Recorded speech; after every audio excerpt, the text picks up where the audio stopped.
Good morning, students. Class 9 Science Unit Carbon and its Compound. Today we will be studying about carbon and its compound. Now see the slide and just think why I am showing you that something is burning. Can you all think? Yes, you might be knowing the answer, right? Okay, let me tell you why I am showing this. Okay, why I am showing this? Because whenever we are burning any materials, it might be wood, might be cotton, might be cloth or paper. So what happens whenever they are burning? They burns with smoky flame and it leaves out some amount of solid or ash. You know what is that solid ash? That solid or ash will be carbon. So I'm here to tell you that whenever something is burning, the final product is given out is carbon. Now tell me one important question's answer. So my question is, which state in India has the highest production of coal? You might be knowing this answer, right? Yes. So here I am going to tell you the answer, that is Jharkhand. Jharkhand is the state which has the highest production of coal in India. So now you will be thinking why I am asking about coal, and previously I have shown something burning. What is the relation between previous one and this question, right? I am asking this question because these two are interconnected. How we will be seeing this? Okay, let me tell you one thing. I talked about coal. So what is coal? Okay, so the carbon that comes from the word carbo, which means coal, and this is the main constitute of the coal. Okay, now you have come to know why I have asked about the coal, right? And next I will be talking about that our earth that consists of 0.032 percentage of carbon, okay, in the form of minerals like coal and petroleum, etc. And the atmosphere has 0.03 percentage of carbon dioxide. Previously, I talked about whenever anything burns, it gives what? It gives carbon, right? So over here also, whenever the coal will be burning, what it will give? It will give carbon. And what happens after coming carbon in the atmosphere? It reacts with all other gases like oxygen. Carbon reacts with the oxygen, gives what? It gives out carbon dioxide. Did you find how the previous question, burning of any material is related to carbon, and how coal is related to carbon? Do you know that carbon is also present in our body? Yes, it is also present in our body, but in the name of carbohydrates. So these carbohydrates are formed from the compound of carbon and hydrogen. Likewise, there are so many examples of carbon present in our nature. For example, plants do require carbon compounds, but in the form of CO2. What is that? Carbon dioxide. That is required for what? It is required for photosynthesis, right? So this carbon chemistry is also called as living chemistry. So till now we have studied about the introduction of the carbon. Next, what exactly carbon is? Right? So we are studying carbon, so we should know about the chemical part of the carbon. Okay, so what is carbon? Carbon is the chemical element with symbol C and atomic number 6. Okay, and it is the member of group 14 on the periodic table. It is non-metallic and tetravalent, and it have 4 electrons available to form covalent chemical bonds. Okay, there are 3 isotopes, okay, that occurs naturally, that is with C12 and C13, that is very stable, and C14 is radioactive. Next we will be studying about the discovery of the carbon. So let me tell you one thing, that in science it's all about research and experiment, right? So here also there were so many scientists who did lots of research and tried to find out new things each time. This element was also found by so many scientists. So we will be knowing one by one. Antony Lavoisier was the first scientist to find carbon in 1772. For this, he did a small experiment. He bought a diamond and placed in a closed glass jar. They focused the sun's rays on the diamond with a magnifying glass, and then he saw the diamond burns and then disappears. He noticed that weight of the jar was unchanged, and when it was burning, the diamond combined with oxygen to form carbon dioxide. So this is how he found the carbon dioxide. Okay. So he concluded that diamond and the charcoal were made up of same element, that is carbon. Carl Seal, Swedish scientist, in 1779 found that whenever graphite is burning, it forms carbon dioxide, and it is another form of carbon. Carl Seal, Swedish scientist, 1779 found that graphite burns to form carbon dioxide, and it is another form of carbon. English chemist Smithson Tennant in 1796 said that diamond is the pure form of carbon dioxide and not a compound of carbon dioxide. In 1855, Benjamin Brodie produced pure graphite from carbon and proved that graphite is a form of carbon. Francis Bundy, another scientist, demonstrated that graphite could be transformed into diamond at a high temperature and a high pressure. In 1885, Robert Gull, Harry Crow, and Richard Smalley discovered fluorines, a new form of carbon in which atoms are arranged in saucer board shapes. And most recently discovered allotrope of carbon is graphene, and it was discovered in 2004 by Kosti Novoselov and Andrew Gim. Next we will see about the occurrence of carbon. We have already discussed about it, right? That carbon is present in the atmosphere, inside the earth's crust, and in all living organisms, including in human body too. And carbon is also present in fuels like in petroleum, charcoal, coal, etc. Right? And let me tell you that carbon is present in compounds like carbohydrates, hydrogen and carbonates, etc. And it is found in the free state as diamond, graphite, fluorines, etc. Till now we have seen that carbon exists everywhere.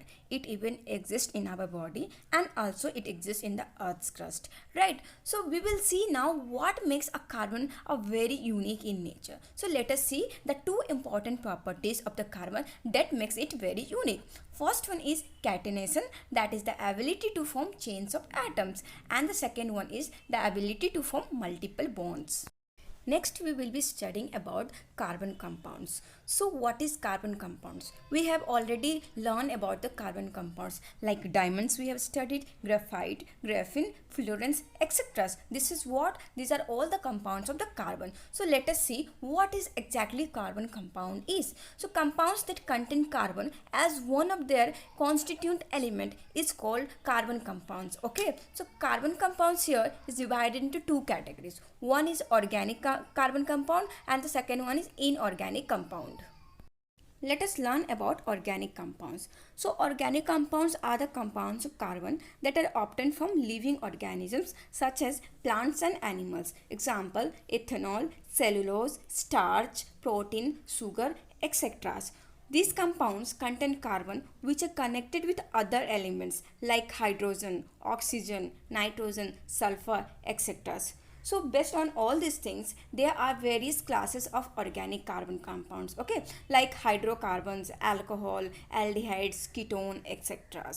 Next is inorganic compounds. Okay, so what is inorganic compounds? Yeah, definitely it is the opposite of organic compounds. So inorganic compounds are the carbon compound that are obtained from non-living matter. Okay, for example, coal, right? So other examples are calcium carbonate, carbon monoxide, carbon dioxide, etc. Inorganic compounds also have major classes of carbon compounds such as oxides, carbides, sulfides, cyanide, etc. Next we will see special fuses of carbon. We have already studied about unique property of carbon. Let us see some more in details. The first one is catenation.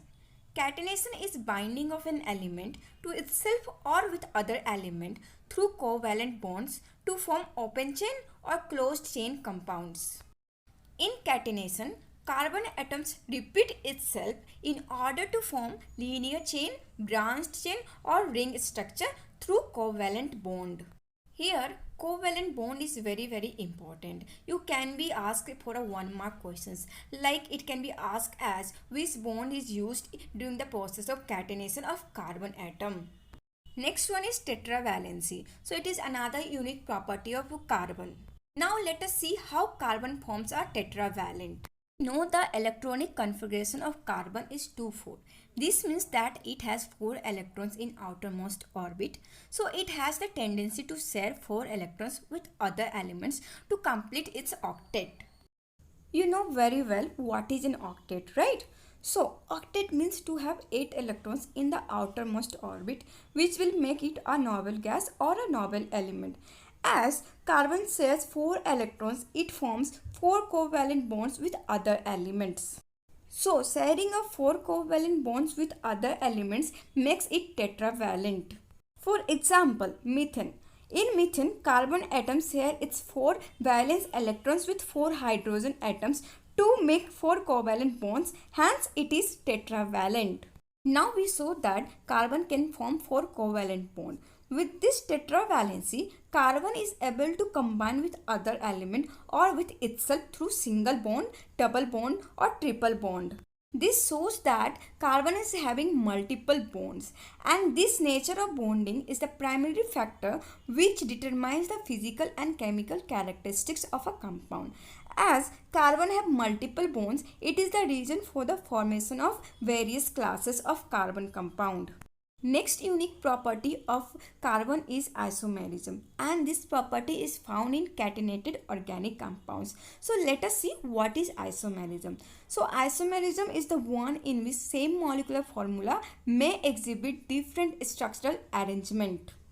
And those compounds that have same molecular formula but have different structural formula are called isomers.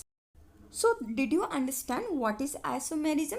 Let me tell you in a very easy way. In isomerism, any element will be having same molecular formula. Okay, the formula of an element will be same, but the structural arrangement will differ. So it will be having a different structure arrangement. Okay.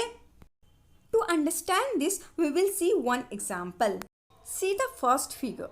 In the first figure, oxygen atom is attached to one hydrogen and one carbon, and that makes what? It makes alcohol. Whereas in the second figure, that oxygen atom is attached to 2 carbon atoms, and thus when it is forming 2 carbon atoms, then it forms what? It forms ether. You see, just a slight change in the arrangement, it makes a different formula or different chemical name. Last unique property of carbon is allotropy. So what is allotropy? Allotropy is the property by which an element can exist in more than one form that are physically different and chemically similar. This means that one element can have different forms, but they will be physically different, means in appearance and all other ways they will be different. But when you see chemically, the chemical properties of those elements will be similar. And the different form of that elements are called its allotropes. For example, charcoal, graphite, diamond, what are they? They are all allotropes of carbon because they are physically different. I mean, in look wise they are different. For example, diamonds shines, but do charcoal shines? No. But in physically they are different, but the chemical properties they are very same of the nature, because they also have carbon. Like diamond is also having carbon and graphite is also having carbon. Based on the nature of allotropy, these elements are classified into 2 forms, crystalline form of carbon and amorphous form of carbon. Let us see the crystalline form of carbon one by one. The first one is diamond. Have you ever thought why diamond shape is so unique? What makes it very special? Let us see this one.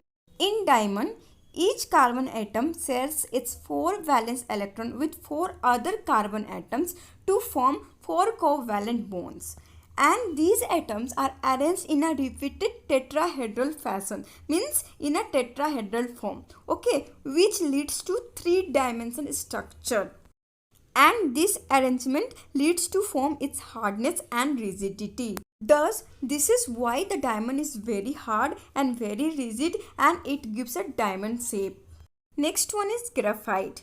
In graphite, each carbon atom is bonded to 3 other carbon atoms through covalent bonds in the same plane. This arrangement forms hexagonal layer held by weak van der Waals force. Because of this, only graphite is very soft than the diamond. The last one is fullerene. The best fullerene is Buckminster fullerene, which consists of 60 carbon atoms. It is joined together in a series of 5 and 6 members to form spherical molecule resembling like a saucer ball. Now let us see the amorphous form of carbon. In this, carbons are arranged in a random form. These form of carbons are obtained when wood is heated in absence of air. Examples of amorphous form of carbons are charcoal, coke, gas carbon, etc. Let us stop today till amorphous form of carbon. Next class we will be seeing the rest part of the chapter. Your homework is to learn the chapter thoroughly. So, thank you.